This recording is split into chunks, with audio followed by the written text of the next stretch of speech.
નમસ્કાર, આપ જોઈ રહ્યા છો મંતવ્ય ન્યૂઝ અને શહેરથી ગામ સુધીમાં હું છું આપની સાથે નંદની। સમાચારોની શરૂઆત કરીશું, જેમાં ગાંધીનગર ખાતેથી મહત્વના સમાચાર સામે આવી રહ્યા છે। તો બીજેપીના લીગલ કન્વીનરે બજેટને ઐતિહાસિક ગણાવ્યું છે। તો મહત્વપૂર્ણ સમાચાર ગાંધીનગર ખાતેથી સામે આવ્યા। બીજેપીના લીગલ સેલના કન્વીનરે બજેટને ઐતિહાસિક ગણાવ્યું છે, જેમાં આજનું બજેટ ગુજરાતના વકીલો માટે ઐતિહાસિક છે તેવું આ નિવેદન સામે આવ્યું છે, જેમાં વકીલો માટે 1,15,00,000 ની વિશેષ ગ્રાન્ટની ફાળવણી કરવામાં આવી છે, જેમાં એડવોકેટ વેલફેર ફંડ માટે 5 કરોડ રૂપિયા ફાળવવામાં આવ્યા છે। તો મહત્વપૂર્ણ સમાચાર સામે આવ્યા। 280 થી વધારે બારનું આધુનિકરણ કરવામાં આવશે। તો ગાંધીનગર ખાતેથી આ સમાચાર સામે આવી રહ્યા છે। વકીલ સભ્ય માટે અલગ અલગ મોબાઈલ એપ ઉપલબ્ધ કરવામાં આવશે। તો આ બજેટને ઐતિહાસિક ગણાવવામાં આવ્યું છે। 100 થી વધુ પ્રોએક્ટિવ સુવિધાઓ મળશે તેવું પણ આ નિવેદનમાં જણાવવામાં આવ્યું છે। એઆઈ ટેકનોલોજીનો ઉપયોગ કામગીરીને વેગ આપશે, ત્યારે દરેક બાર એસોસિએશનને પોતાની સત્તાવાર વેબસાઇટ મળશે। તો મહત્વપૂર્ણ સમાચાર ગાંધીનગર ખાતેથી સામે આવ્યા છે। વકીલો માટે ખાસ વિડીયો ચેનલ શરૂ કરવામાં આવશે। તો આ સરકારના બજેટને ઐતિહાસિક ગણાવવામાં આવ્યું છે। आज राज्य के सरकार ने एक पहल की है। राज्य का सभी लॉयर को डिजिटल की ओर ले जाने के लिए 1,75,00,000 जैसी मातबर रकम की घोषणा की है। गुजरात बार काउंसिल और राज्य के सभी बार एसोसिएशन इस फंड से हम डिजिटल बनाएंगे। सब बार एसोसिएशन को अपनी अलग वेबसाइट होगी, सब बार एसोसिएशन अपनी मोबाइल ऐप होगी। इस फंड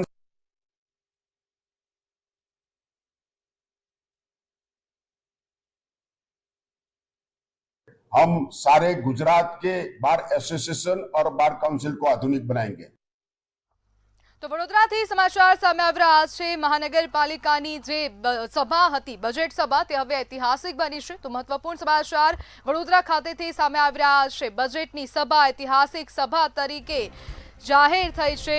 તો વડોદરાની કોર્પોરેશનની બજેટ સભા બની ઐતિહાસિક સભા, જેમાં પ્રથમ વખત માત્ર 1.5 દિવસમાં બજેટની સભા પૂર્ણ થઈ હશે। વિપક્ષના કાઉન્સિલરોને રજૂઆત કરવાનો પણ મોકો નથી મળ્યો।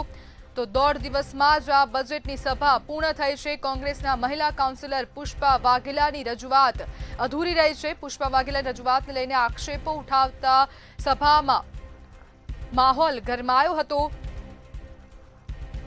ત્યારે મેયર પિંકી સોનીએ વિપક્ષના 7 કાઉન્સિલરોને સભામાંથી સસ્પેન્ડ કર્યા છે, જેમાં કોંગ્રેસના 7 કાઉન્સિલરોને સસ્પેન્ડ કરતા સભામાં સિક્યુરિટી બોલાવવામાં આવી હતી। તો એક સાથે કોંગ્રેસના 7 કાઉન્સિલરને સસ્પેન્ડ કરવામાં આવ્યા છે। સમગ્ર મામલે મેયર પિંકી સોનીનું નિવેદન સામે આવ્યું છે, જેમાં રજૂઆત છતાં વિપક્ષના કોઈ સભ્યો સાંભળવા તૈયાર નહોતા અને તેથી જ તેમને સસ્પેન્ડ કરવામાં આવ્યા છે। તો આ પિંકી પટેલનું નિવેદન સામે આવ્યું છે।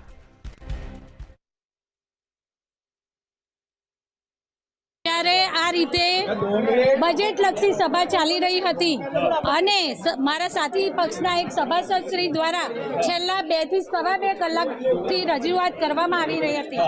તેમના દ્વારા સભાના જે પણ ગરિમાને નુકસાન થાય એવું વર્તન કરવામાં આવ્યું। મારા દ્વારા વારંવાર 4 થી 5 વખત ખૂબ જ વિનમ્રતાપૂર્વક રજૂઆત કરવામાં આવી કે આપ વેલમાંથી પોતાની જગ્યા પર જઈ અને રજૂઆત કરો, અને તરત જ હોબાળો કરીને ભારતીય જનતા પાર્ટીના પપેટ એવા મેયર મેયરે કરી દીધી। આજે બી હજી તો ફક્ત કોંગ્રેસના એક સભાસદ બોલ્યા હતા। પાસ્ટમાં તમે જોશો તો બજેટની સભાઓ 7-7, 8-8 દિવસ ચાલતી હતી અને 5-5, 6-6 કલાકે એક વ્યક્તિ બોલતા હતા। પુષ્પાબેને બજેટ લગતી વાત કરી અને રેલેવન્ટ મુદ્દાઓ જ રેસ કરેલા, કોઈનું અપમાન નહીં, કશું જ નહીં। તેમ છતાં હોબાળો કરીને યેન રીતે મીટિંગ પૂરી કરી અને ડાયરેક્ટ વોટિંગ પર લાવી। જ્યારે કોંગ્રેસ કાઉન્સિલર્સે એનો વિરોધ કર્યો તો તમામને સભામાંથી સસ્પેન્ડ કરી દીધા। સૌથી પહેલા આ ભાઈને સામાન્ય સભામાંથી સસ્પેન્ડ કરવામાં, એના પછી અમારા તમામ કોર્પોરેટરને સસ્પેન્ડ કરી લે. આ સત્તા પક્ષને વડોદરાના પ્રાણ પ્રશ્નો વિશે કોઈ ચિંતા નથી. એમને બજેટ કેટલી સ્પીડમાં પાસ કરીને નીકળી જવું છે, વડોદરા શહેરના પ્રાણ પ્રશ્નો સાંભળવાનો પણ આ લોકોની પાસે ટાઈમ નથી. ખરેખર સત્તા પક્ષની અંદર હિંમત જ નથી કે વડોદરા શહેરના પ્રાણ પ્રશ્નો સાંભળી શકાય. એના માટે આ લોકોએ કૃત્ય કરીને સામાન્ય સભાની અંદર બજેટ મંજૂર કરીને નીકળી ગયા. જે રીતે અમે અમારા વિસ્તારના નાગરિકોની કરતા હોય, પ્રશ્નોની રજૂઆત કરતા હોય, પરંતુ ગઈકાલે જે રીતે એ લોકો તમામ સભાસદો 17 સભાસદો બોલ્યા ત્યારે અમે એમને શાંતિથી સાંભળ્યા. પરંતુ આજે એ લોકો પ્લાનિંગથી આવેલા, એક તો કમિશનર આવ્યા નહીં. અમારી રજૂઆત હતી કે કમિશનર આ સભામાં હાજર રહેવા જોઈએ. કમિશનર એમના ચેમ્બરમાં હોય અને સભામાં ન આવે તો શું કમિશનરને એટલો બધા પાવર છે કે સભામાં હાજર ના થાય? તો આજે જે પ્રકારે રબર સ્ટેમ્પ મેયરે લોકશાહીની જે હત્યા કરી છે, આજનો દિવસ આ કાળા અક્ષરે લખાશે. હવે લોકોની વચ્ચે જઈશું. લોકોની વચ્ચે આ સભા આપણે સમગ્ર સભાની માફક બજેટની પોલ ખોલીશું કે આ બજેટ છે ભાઈ. લોકો 30 વર્ષથી ત્રાહિમામ પુકારી ચૂક્યા છે અને ત્રાહિમામ પુકાર્યા હોય ત્યારે પ્રજાને જગાડવા અને સાચું દર્શન આ બજેટનું લોકોમાં સમક્ષ મૂકીશું. લોકોના પ્રતિકાર લઈશું કે શું આવા લોકોને વોટ અપાય જે અહંકાર અને અભિમાનથી ભરેલા હોય. તો વડોદરાથી સમાચાર સામે આવી રહ્યા છે. બીસીએની ચૂંટણી જે ચૂંટણી હતી તેને લઈને આ વધુ સમાચાર સામે આવી રહ્યા છે. તો ચૂંટણી પરિણામને લઈને આ સમાચાર સામે આવ્યા. તો વડોદરાથી આ સમાચાર બીસીએની ચૂંટણીમાં પરિણામનું જે મામલો હતો તેમાં વધુ અપડેટ સામે આવ્યું છે. નામદાર કોર્ટમાં બંને પક્ષની દલીલ પૂર્ણ થઈ છે. નામદાર કોર્ટે 5 માર્ચે ચુકાદો આપશે, જેમાં ચુકાદા બાદ મત ગણતરી પણ હાથ ધરવામાં આવશે. તો બીસીએની ચૂંટણીને લઈને આ વધુ સમાચાર સામે આવી રહ્યા છે. હવે 5 માર્ચ સુધી પરિણામ જાહેર નહીં થાય તો બંને પક્ષોની જે દલીલો હતી તે પૂર્ણ થઈ છે. હવે નામદાર કોર્ટ 5 માર્ચે પરિણામ જાહેર કરશે. હાલમાં મતપેટી હિલ મેમોરિયલ સ્કૂલમાં મૂકવામાં આવી છે. તો નામદાર કોર્ટમાં બંને પક્ષની દલીલો પૂર્ણ થઈ છે અને નામદાર કોર્ટ હવે 5 માર્ચના રોજ આ પરિણામ જાહેર કરશે.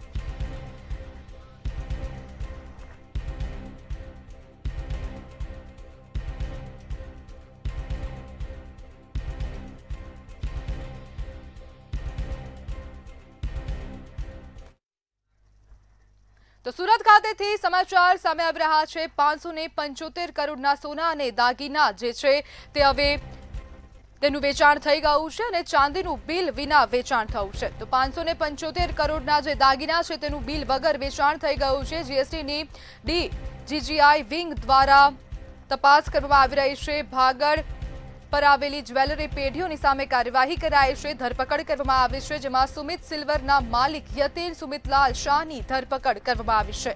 જેમાં બિલ વિના સોના અને ચાંદીની લગડીનું વેચાણ કર્યું હતું અને 575 કરોડના દાગીના વેચાણનો મામલો છે, જેમાં DGGI દ્વારા કાર્યવાહી કરાઈ છે. ધરપકડ કરવામાં આવી છે. સોનાના ઘરેણાઓનું જ્વેલર્સો દ્વારા બેરોકટોક વેચાણ થઈ રહ્યું છે. સરકારને કરોડો રૂપિયાનો ચૂનો ચોપડવામાં આવતો હતો, તેને લઈને હવે આ કાર્યવાહી કરવામાં આવી છે.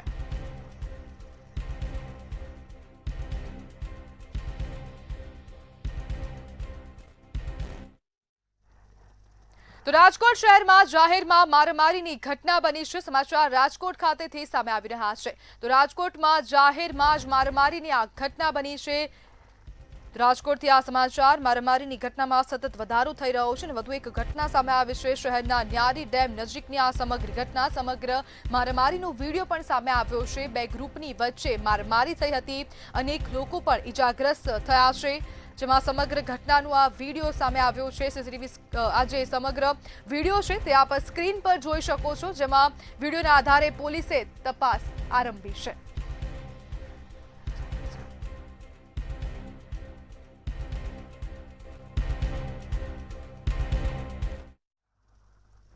તો રાજકોટમાં હત્યા કેસમાં 3 આરોપીઓ ઝડપાયા છે. સમાચાર સામે આવી રહ્યા છે. રાજકોટ ખાતેથી આ સમાચાર. છગન જાપડિયા હત્યા કેસમાં 3 આરોપીઓને ઝડપી પાડવામાં આવ્યા છે. તો પોલીસ દ્વારા મહત્વપૂર્ણ કામગીરી કરાઈ છે. શિવરાજપુર નજીક છગન જાપડિયાની હત્યા કરવામાં આવી હતી અને ઘટના સ્થળ પર આરોપીઓને સાથે રાખીને પોલીસ દ્વારા રિકન્સ્ટ્રક્શન કરવામાં આવ્યું છે। હજારો લોકો જોવા માટે ઉમટી પડ્યા હતા। જસદણ કોર્ટે આરોપીઓના 2 દિવસના રિમાન્ડ મંજૂર કર્યા છે।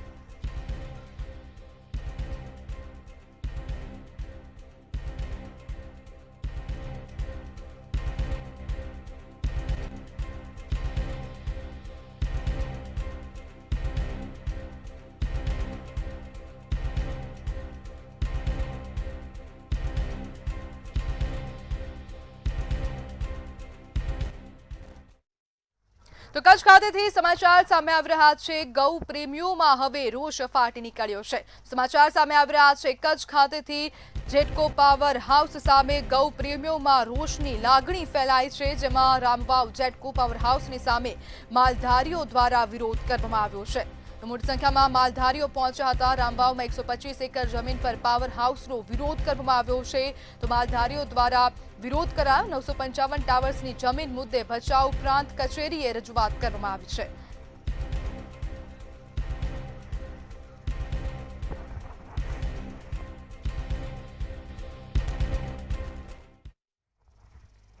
તો સુરેન્દ્રનગરથી સમાચાર સામે આવી રહ્યા છે। હવે મહિલાઓ દ્વારા રોષ વ્યક્ત કરવામાં આવ્યો છે, તો હોબાળો મચાવવામાં આવ્યો। મહાનગરપાલિકાની કચેરીમાં હોબાળો થયો છે।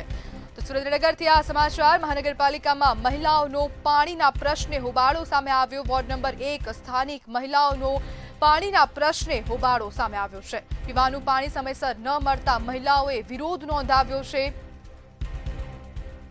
ત્યારે 5થી વધુ સોસાયટીઓના જે સ્થાનિકો છે તે હવે એકઠા થયા હતા। પીવાનું પાણી સમયસર નહીં મળે તો ધરણા કરવાની ચીમકી આપવામાં આવે છે। સુરેન્દ્રનગરમાં પાણીની સમસ્યા હવે દિન પ્રતિદિન વિકટ બનતી જઈ રહી છે અને તેને જ લઈને હવે મહિલાઓ દ્વારા વિરોધ કરાયો છે। છેલ્લા ઘણા સમયથી પાણીની તકલીફ જોવા મળી રહી છે અને તેને જ લઈને પાલિકા કામગીરી ન કરતી હોવાના આક્ષેપો પણ કરાયા છે।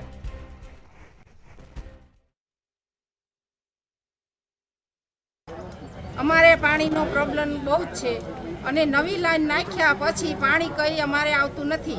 બકડિયામાં પાણી આવતું નથી અને મોટર હોય તો પાણી ભરાય, મોટર ના હોય તો પાણી અમારે ભરાતું નથી અને અમારે વારંવાર અમે અહીંયા આવીએ છીએ તો કોઈ અમારી સમસ્યા અમારી સાંભળતું નથી અને અમે રમજાન મહિનામાં અત્યારે અમારે આવે છે તો અમારે રમજાન મહિનામાં પાણીનો પ્રોબ્લેમ અમારે સવારે માટે જોઈએ, એનો કોઈ ટાઈમ નથી।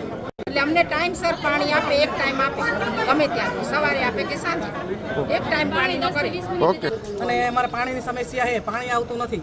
મોટર ચાલુ કરવી તો જ પાણી આવે, બાકી પાણી આવતું નથી। અને રમજાન મહિનો આવે છે તો સવારે પાણી આપે એવી અમારી ગુજારિશ છે। અને છેલ્લા ઘણા ટાઈમથી પાણીની સમસ્યા રહી છે અને વારંવાર રજૂઆત કરવા છતાંય પણ નવી લાઈનો નથી નાખેલ, પાસ થયેલી છે છતાંય। અને બીજું પાણી વારંવાર અલગ અલગ ટાઈમે આપે, રાત્રે આપે, દિવસે આપે, કોઈ ટાઈમ વિનાનું પાણી આપે, જે માણસો હેરાન થાય છે। દિવસે આપે તો વાંધો નહીં, રાત્રે 1 વાગે આપે, ક્યારેક 11 વાગે પાણી આપે, તો એ ટાઈમ વિનાનું ન અપાય। એની કરતાં એક ટાઈમે આપે તો સારું રહે। અમારા પાણી ઘણા લાંબા ટાઈમથી સમસ્યા છે, જેથી કરીને અમે કમિશનર સાહેબને રજૂઆત કરવા આવ્યા છીએ કે અમારા વિસ્તારમાં જ્યારે પણ પાણી આવે ત્યારે પાણી મોટર વિના પાણી ચડતું નથી, જેથી કરીને વગર મોટરે પાણી આવે એવી સાહેબને અમે રજૂઆત કરી છે। બીજું કે બધાના ઘરે મોટર હોતી નથી, પરિસ્થિતિ બધાની હરખી નથી હોતી કે બધાના ઘરે પાણીની મોટર હોય એ જ પાણી ભરી શકે છે, વગર મોટરવાળા પાણી વગર રહેશે। વોર્ડ નંબર 1માં ફિરદોસ સોસાયટી ભીમરાવ, ત્યાં પાણી બાબતની જે રજૂઆત હતી એ રજૂઆતમાં મેઇન રજૂઆત તો જે રમજાન મહિનો આવશે એના માટે ટાઈમ સેટ કરવા માટે નહોતું, તો એ બાબતમાં અમારા અધિકારી સાથે ચર્ચા કરીને અમે એની વ્યવસ્થા કરી આપશું। અને બીજું પ્રેશરનો પ્રશ્ન હતો એ અમે પાણીના વારા વખતે ચેક કરાવી અને એનો ફરિયાદનો નિકાલ થાય એ પ્રમાણે કાર્યવાહી કરવામાં આવશે। તો બનાસકાંઠાથી આ સમાચાર સામે આવી રહ્યા છે। અંબાજી મંદિર ટ્રસ્ટ દ્વારા અનોખી પહેલ કરવામાં આવી છે। તો મહત્વપૂર્ણ સમાચાર સામે આવી રહ્યા છે બનાસકાંઠાથી આ સમાચાર। અંબાજી મંદિર દેવસ્થાન ટ્રસ્ટની આ નવી પહેલ, જેમાં જય અંબે તિથિ યોજનાનું આયોજન કરવામાં આવ્યું છે। તો મંદિર ટ્રસ્ટ દ્વારા પહેલ કરવામાં આવી છે। માતાજી આપેલું માતાજીને અર્પણ સાથે દાતાઓ જોડાયા હતા। જય અંબે તિથિ યોજનાને અદ્ભુત પ્રતિસાદ મળ્યો છે। 30 કરોડ રૂપિયાનું દાન મળ્યું છે। 27 કરોડ 50 લાખ રિલાયન્સ દ્વારા દાન આપવામાં આવ્યું છે। તો અંબાજી ખાતેથી આ સમાચાર સામે આવી રહ્યા છે। રિલાયન્સ 5 વર્ષના દાતા બન્યા છે। તો અનોખી પહેલ કરવામાં આવી છે, ત્યારે જ લઈને આ મહત્વના સમાચાર। આજે એક ભક્ત 52 લાખ રૂપિયા લઈને આવ્યા હતા અને મોટી સંખ્યામાં લોકો પણ ત્યાં ઉપસ્થિત રહ્યા હતા। અંબિકા ભોજનાલય ખાતે એક દિવસના 1,51,000 રૂપિયા આપવામાં આવ્યા છે। જય અંબે તિથિ ભોજન યોજનાની આજથી શરૂઆત કરવામાં આવી છે, જેમાં પ્રતિદિન ભોજન પૂરું પાડવા માટે 1,51,000 રૂપિયા ભોજન સેવા નક્કી કરવામાં આવી છે। આ યોજનાનો શુભારંભ થયો છે અને અંદાજિત 30 કરોડ રૂપિયા જેટલી ભોજન સેવા અંબાજી ટ્રસ્ટને મળેલી છે। ખાસ કરીને તમામ જે દાતાઓ છે તેમનું આજે અંબાજી ટ્રસ્ટ દ્વારા સન્માન પણ કરવામાં આવ્યું છે। અને આજે આ જય અંબે તિથિ ભોજનનું જ્યારે આયોજન થઈ રહ્યું છે ત્યારે મા અંબે જે આપેલા આશીર્વાદ ને મા અંબે આપેલો ભંડારમાંથી અવિરત ભક્તિ અને અવિરત લોકોને ભોજન મળતું રહે એ અંગે અમે આજે 35 તિથિ નોંધાવી છે। અને દરેક પૂનમ, ચૈત્ર અને આસોની નવરાત્રી દરેક તિથિ પ્રમાણે દરેક વ્યક્તિને સાદા માણસથી લઈને મોટા માણસ લાઈક અનુરાધા પોંડવાલ જે હતા, કિંજલ દવે છે, તારક મહેતાની ટીમ છે, એ બધા લોકો પણ અહીંયા ભોજનની પ્રસાદીનો લાભ લે છે। તો આપ સર્વને વિનંતી કે આપ પણ આ અંબાજી આવો ત્યારે આનો ભોજનનો લાભ લો। તો અમદાવાદથી સમાચાર સામે આવી રહ્યા છે। ભારત અને નેધરલેન્ડની વચ્ચે હવે મેચનો મુકાબલો છે। નરેન્દ્ર મોદી સ્ટેડિયમ ખાતે મેચનું આયોજન કરાયું છે, જેમાં ભારત અને નેધરલેન્ડ વચ્ચે આખરી મુકાબલો જોવા મળી રહ્યો છે। અમદાવાદથી સમાચાર, નરેન્દ્ર મોદી સ્ટેડિયમમાં આ મેચ રમાશે। તો આજે આ મેચ છે તો ક્રિકેટ પ્રેમીઓનો ધસારો જોવા મળી રહ્યો છે। સ્ટેડિયમની બહાર ક્રિકેટ પ્રેમીઓ મોટી માત્રામાં ઉપસ્થિત જોવા મળી રહ્યા છે। આજની મેચમાં અભિષેક ફોર્મમાં આવશે તેવું ફેનનું કહેવું છે। જ્યારે ટીમ ઇન્ડિયા ક્વોલિફાય થઈ ગઈ છે। અમદાવાદના નરેન્દ્ર મોદી ક્રિકેટ સ્ટેડિયમમાં આજે ભારત અને નેધરલેન્ડ વચ્ચે મુકાબલો છે તે રમાવાનો છે અને જેને લઈને અત્યારે જે ક્રિકેટ રસિકો છે તે સ્ટેડિયમની અંદર પ્રવેશ લઈ રહ્યા છે, કારણ કે આજની મેચ છે તે પણ એટલી મહત્વની છે કારણ કે ટીમ ઇન્ડિયા છે તે ક્વોલિફાય થઈ ચૂકી છે। અને ત્યારે આજે અભિષેક શર્મા, સૂર્યા, આ તમામ પ્લેયરોને જોવા માટે અત્યારથી જ જે ક્રિકેટ રસિકો છે તેમનું જે ઘોડાપુર છે તે જોવા મળી રહ્યું છે। ઇન્ડિયાના જે અવાજ છે તે સંભળાઈ રહ્યા છે। આખે રસ્તા ઉપર કે જાણે નીલો સમુદ્ર હોય તેવા જે દ્રશ્યો છે તે જોવા મળી રહ્યા છે। क्या एज है आपकी, कैसा लग रहा है आज आप यहाँ देखने आए? ठीक लग रहा है, कम तो पहली बार आए? पहली बार से। हाँ, कहाँ से आए? काम से मैं उड़ीसा डिस्ट्रिक्ट मोरवन कब से पड़ा इंडिया जीत जाएगा? यही जीतेगा। શું કહેશો આજની મેચને લઈને કેટલો ઉત્સાહ છે? बहुत उत्साह છે। એક તરફ મેચ થઈ છે, आज इंडिया विन છે, इंडिया आज जीतेगा फाइनल। અભિષેક શર્મા આજે અભિષેક રમવા જોઈએ, કારણ કે બે મેચમાં રમ્યા નથી એટલે ફોર્મ આવવું જરૂરી છે અભિષેક શર્માનું। આજની મેચમાં કયા સૌથી વધારે જોવા મળે? હાર્દિક પાંડ્યા, હાર્દિક પંડ્યા, અભિષેક શર્મા, આ તમામના જે ચાહકો છે તે અહીંયા જોવા મળી રહ્યા છે। કોને જોવા માટે આવ્યા છે? अभिषेक शर्मा आज खेलेगा? खेलेगा, ओपनिंग करेगा एंड 100 भी मारेगा। फॉर्म में नहीं है अभी वो, फिर भी ये मैच में फॉर्म में आएगा। Shivam Dubey I think Shivam Dubey game changer होगा इस गेम का। विकेट भी लेगा और वो स्कोर भी करेगा, 50+ करेगा आज। એટલે જે ક્રિકેટરો છે તેમના ચાહકો, ખાસ કરીને જે અભિષેક શર્મા આ વખતે ફોર્મમાં નથી ત્યારે અમદાવાદમાં અભિષેક શર્મા છે તે સારું પ્રદર્શન કરે તેવી પણ જે ક્રિકેટ રસિકો છે તેમની ઈચ્છા છે। ત્યારે આજે 7 વાગે જ્યારે બંને ટીમો મેદાનમાં ઉતરશે અને ત્યારબાદ બંને ટીમો વચ્ચે આ મુકાબલો છે તે શરૂ થશે। કેમેરા પર્સન રશ્મિન પટેલ સાથે કિંજલ બોરીસા, મંતવ્ય ન્યૂઝ, અમદાવાદ। રાજ્ય સરકાર દ્વારા વર્ષ 2026-27નું બજેટ રજૂ કરવામાં આવ્યું છે ત્યારે આ બજેટને લઈ સુરતના ઉદ્યોગ જગતમાં ખુશીનો માહોલ જોવા મળી રહ્યો હતો અને અગ્રણી ઉદ્યોગકારો અને આર્થિક નિષ્ણાંતોએ બજેટને આવકાર્યું છે તેમજ ઉદ્યોગકારોએ બજેટને વિકાસલક્ષી ગણાવ્યું છે।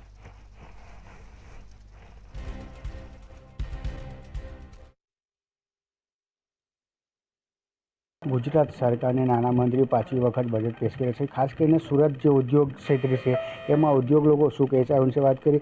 જી આપનું નામ ને આ વખતે બજેટમાં શું જોઈ રહ્યો છો?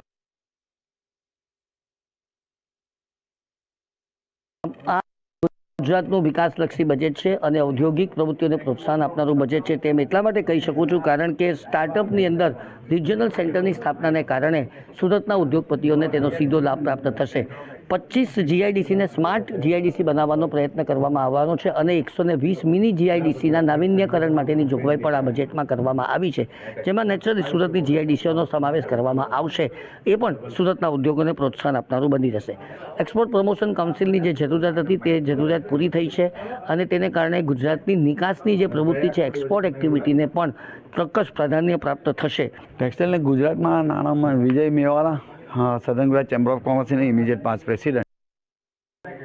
5મું બજેટ કનુભાઈએ જે પ્રસ્તુત કર્યું તેમાં ગુજરાત માટે 2755 કરોડ રૂપિયાની જે સહાય એમણે ડિક્લેર કરી છે તેમાં ટેક્સટાઇલ પોલિસી અંતર્ગત કોઈ સબસિડી હોય કે ઇન્ટરેસ્ટ સહાય હોય કે કોઈ પણ હોય એ પછી એનું ડિક્લેરેશન આવશે પરંતુ 2755 કરોડ રૂપિયા જે ડિક્લેર કરે તે આવકારદાયક છે કારણ કે 25 જીઆઈડીસીને એ લોકો સ્માર્ટ બનાવવાના છે ને 120 જીઆઈડીસી મિની જીઆઈડીસીને નવીનીકરણ એટલે આ બધું ઉદ્યોગ ધંધાના વિકાસ માટે થઈ શકશે। આજે સ્માર્ટ સિટી સ્માર્ટ જીઆઈડીસી બનાવો એટલે દરેક સુવિધા એ ઉદ્યોગકારોને મળે, રોડ રસ્તા પાણી લાઇટ ને પર્યાવરણલક્ષી એટલે સ્માર્ટ સિટી સારે સ્માર્ટ જીઆઈડીસી બનતી હોય તો ઉદ્યોગ ધંધામાં બિલકુલ અડચણ નહીં આવે અને પ્રોડક્ટિવિટી વધી શકે। જી તમે આ બજેટ કેવી રીતે જોવો છો? આ બજેટ સર્વાંગી વિકાસ ગુજરાત રાજ્યનો સર્વાંગી વિકાસ થાય એ રીતે હું બજેટને મૂલું છું। જ્યાં સુધી સુરત સાઉથ ગુજરાતની જોઈએ તો સુરત સાઉથ ગુજરાતમાં આપણે એમએસએમઈનું હબ છે। ગુજરાત રાજ્યમાં જેટલા પણ એમએસએમઈ છે તેમાં સૌથી વધુ એમએસએમઈ સાઉથ ગુજરાતમાં છે ને તે પણ મોટે ભાગે ટેક્સટાઇલ ક્ષેત્ર સાથે જોડાયેલા છે।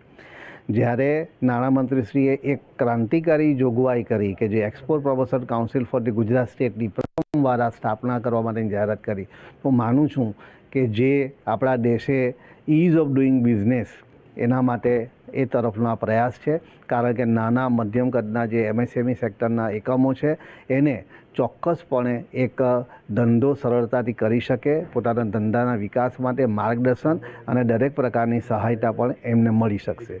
તે ઉપરાંત ગુજરાત ટેક્સટાઇલ પોલિસી અંતર્ગત એમણે 2755 કરોડની વધારાની જોગવાઈ કરી છે એ પણ ખૂબ જ આવકારદાયક છે જેને કારણે ટેક્સટાઇલ ઉદ્યોગમાં આ સરકારનું ફંડ આવશે તો એ સરકારના ફંડ મારફતે નાના એકમોની લિક્વિડિટી સપોર્ટ મળશે અને આ પોલિસીથી પોતાનો એ ધંધાનો વિકાસ કરે અને એ વિકાસ એક્સપોર્ટ સુધી થઈ શકે એવું માનું છું। આ બજેટમાં જે વિવિધ જોગવાઈઓ છે એ વિવિધ જોગવાઈઓમાં ખાસ જે ઇકોનોમિક માસ્ટર પ્લાન જે હમણાં જે કેન્દ્ર સરકારે પોતાનું બજેટ રજૂ કર્યું 1 ફેબ્રુઆરી કે જેમાં સિટી ઇકોનોમિક રિજિયનની એમણે જોગવાઈ કરી 5000 કરોડ રૂપિયા 5 વર્ષ માટે એક રિજિયન માટે ફાળવા છે તે અંતર્ગત આ ઇકોનોમિક માસ્ટર પ્લાનની આ બજેટમાં ગુજરાત રાજ્યએ જોગવાઈ કરી એવું દેખાય છે કે જેમાં નાણામંત્રીશ્રીએ 2000 ફાળવણી જાહેર કરી છે। હું માનું છું કે આપણે જે પહેલાં મેટ્રો સિટીનો ખ્યાલ હતો તેમાંથી આપણે થોડાક હટીને હવે સિટી ઇકોનોમિક પ્લાન તરીકે આગળ વધી રહ્યા છે। અર્બનાઇઝેશન વધશે જેથી કે આપણા ઉદ્યોગોનો વિકાસ થશે અને આપણે વિકસિત ભારત તરફ જઈ શકશું। જી તો કહેવા જઈએ તો ઓવરઓલ આ વખતે બજેટ છે જે એમએસએમઈ માટે ફાયદાદારક છે ને લાભદાયક છે। મંતવ્ય ન્યૂઝ સુરત છે દીપક રાય। તો સમાચારમાં હાલ બસ આટલું જ। વધુ માહિતી માટે જોતા રહો મંતવ્ય ન્યૂઝ। નમસ્કાર।